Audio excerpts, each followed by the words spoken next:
Greetings, fellow cyclists. This is a review of the Motobecane Immortal Disc Pro SL, which I purchased online from bikesdirect.com in early November 2018. The bike is mostly pre-assembled as shipped in the box. Out-of-the-box assembly tasks included attaching the saddle, attaching pedals. I replaced shipped pedals with ones of my own. Attach handlebar assembly and adjust stem position. Attach brake disc to the front wheel. Attach and adjust the front brake caliper to the fork. I'm reasonably handy with maintaining my bikes, so this assembly was well within my capabilities.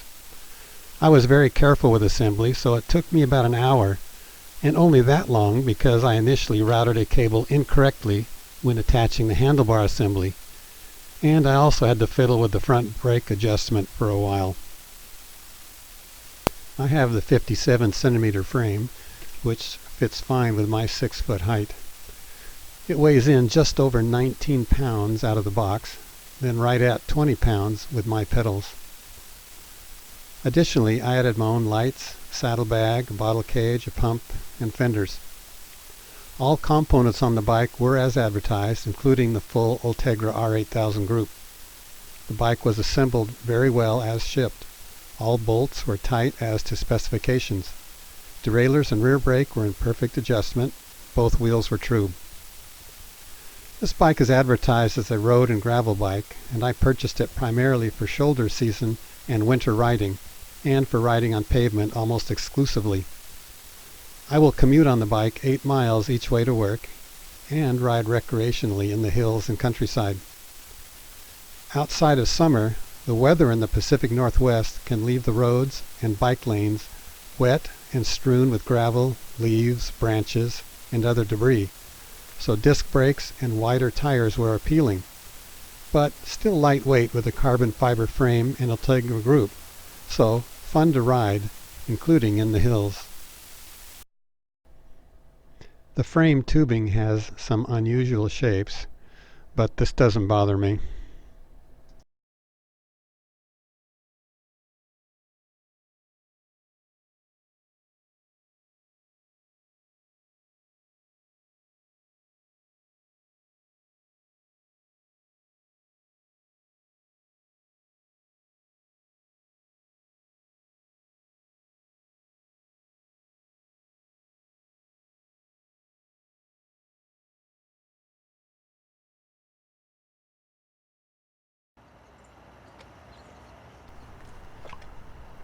The saddle seems acceptable, and on the rides I've been on so far, it has not been uncomfortable.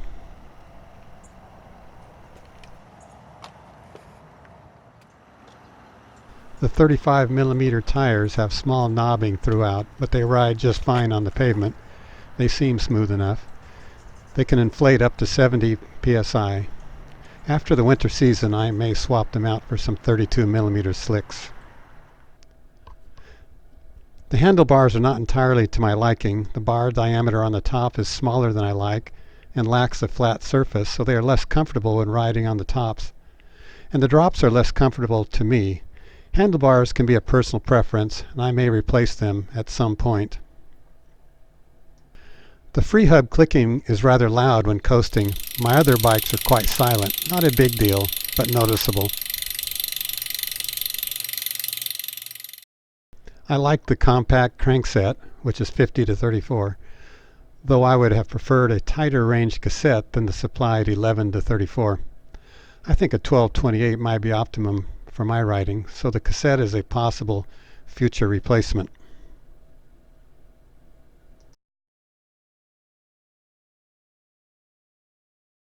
The fenders attached reasonably well. The frame includes mounting eyelets on the front fork and a mounting point on the top of the fork.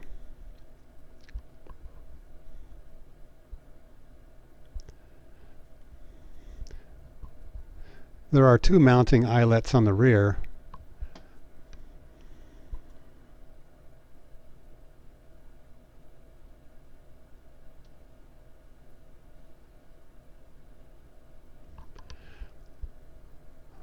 But none on the stays, so I resorted to 3/4 inch loom clamps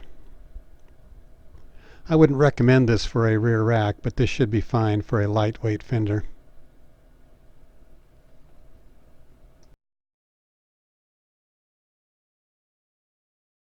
After a 50-mile ride and several shorter ones, I'm initially very pleased with the bike, and it is meeting my expectations.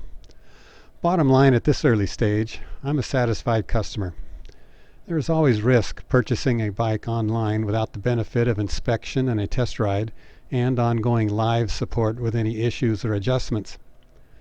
This is my third Bikes Direct bicycle purchase, previously a mountain bike and a road bike, all Motobecane brand. I've been a satisfied customer of these too. Some might take issue with less than brand name bikes made in Taiwan.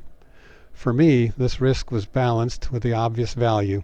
Local bike shops price competing models hundreds and even thousands of dollars higher. I hope this review has been helpful for you, and happy cycling!